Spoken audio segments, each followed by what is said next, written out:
ፕሮቴስታንት አትሁኑ ባይዘው ፕሮቴስታንት አትሁኑ ማለት ነው እስቲ በትንሽ ደቂቃ ለማብራራት ዝም ነው ወይ የሚባለው ስለዚህ ነገር ምንም አትሉም ወይ ለምንድነው እስካሁን ድረስ ከናንተ ምንም እየሰማን ያልሆነው ቢያንስ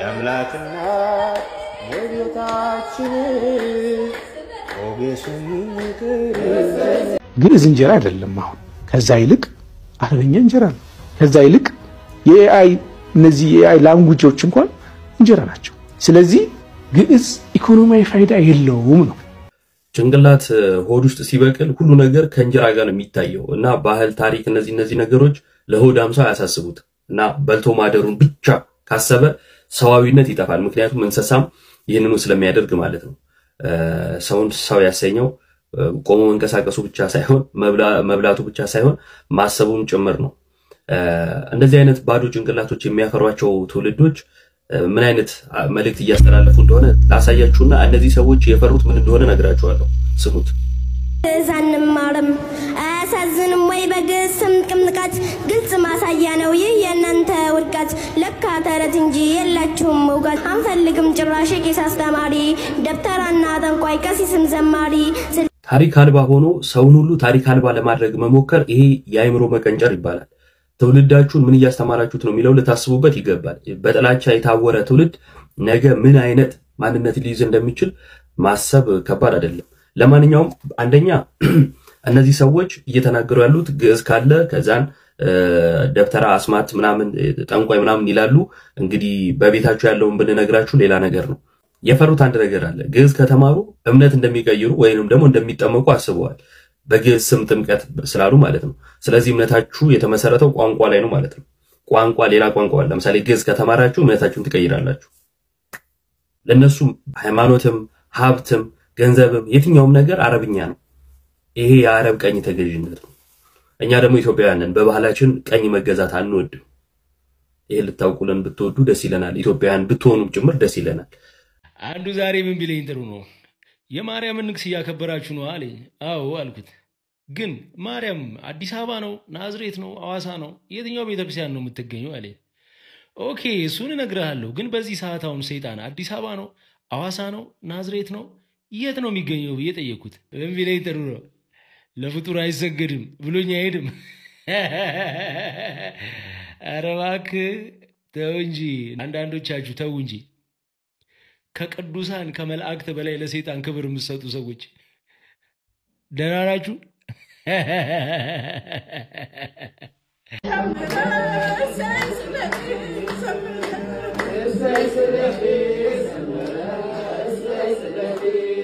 የመከራን ዘመን አለፈ እንደዋዛ አንቺን ተጠግቼ የዓለም ቤዛ የልጅሽ ቸርነት ያንቺም ደግነት ባሪያሽን ሰወረኝ ካስጨናቂው ሞት እናቴ ስምሽን ስጠራ አለፈ ያ ሁሉ መከራ እንባዬ በፊትሽ ፈሰሰ እምዬ ባንቺ የታበሰ ሰላም ለኪ ደጅ ጠናው ቆይቼ ኪዳነ ምሕረትን ተጽናናው ረሳዋ ዘኔ እሰይ ስለቴ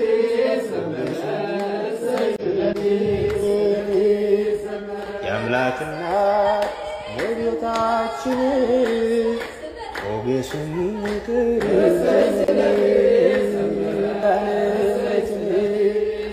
ተጽናናው ረሳዋ ዘኔን ያምላክና ለቤታችን ሞገሱኝ ቅሪው ዘመኔን ያምላክና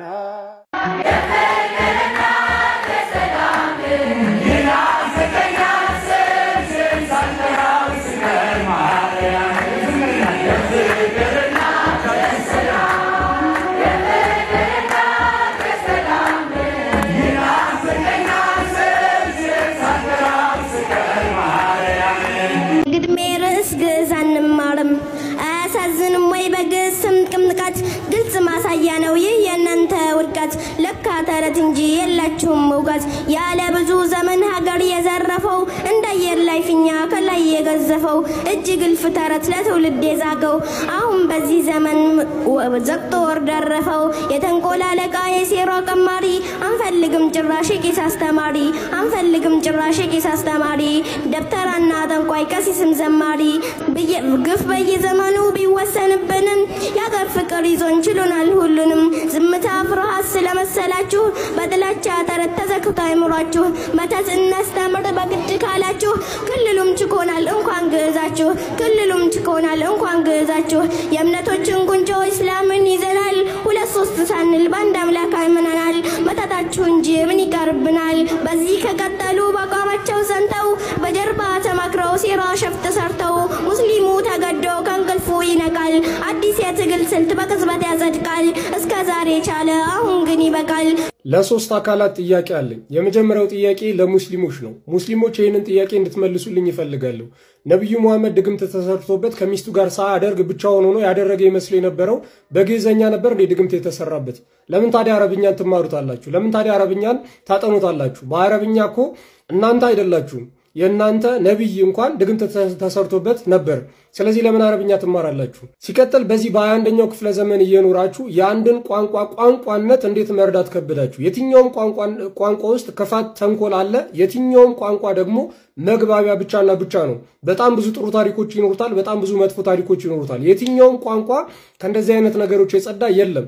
ይህንን በዚህ በ21ኛው ክፍለ ዘመን እየኖራችሁ እንዴት ነው መረዳት ያቃታችሁ?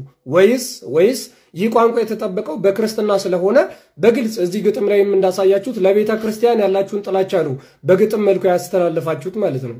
ሁለተኛው ጥያቄ ለህግ ባለሙያዎች ነው። ይሄ ነገር ዝም ተብሎ ነው ወይ የሚታለፈው? ይህ ትምህርት ቤት እንግዲህ የህፃናት ትምህርት ቤት መመረቂያ ላይ ነው ይሄ ነገር የቀረበውና ይህ ትምህርት ቤት ሊታገድ ሊዘጋ አይገባም? ሊከሰስ ሊጠየቅ አይገባም ወይ? የዚች ህፃን ልጅ አስተማሪዎች የዚች ህፃን ልጅ ወላጆች ሊጠየቁ አይገባም ወይ? እንደዚህ አይነት ጥላቻ ለህፃናት እየዘሩ መርዛማ ሐሳብን ህፃናት ገና በልጅነታቸው ይዘው እንዲያድጉ የሚያደርግ ይህ ትምህርት ቤት እንዴት ነው ሊጠየቅ የማይገባው? እነዚህ ህፃናት በዚህ መልኩ አድገው ነገ እንዴት ነው ለሀገር የሚጠቅሙ ህፃናት የሚሆኑት?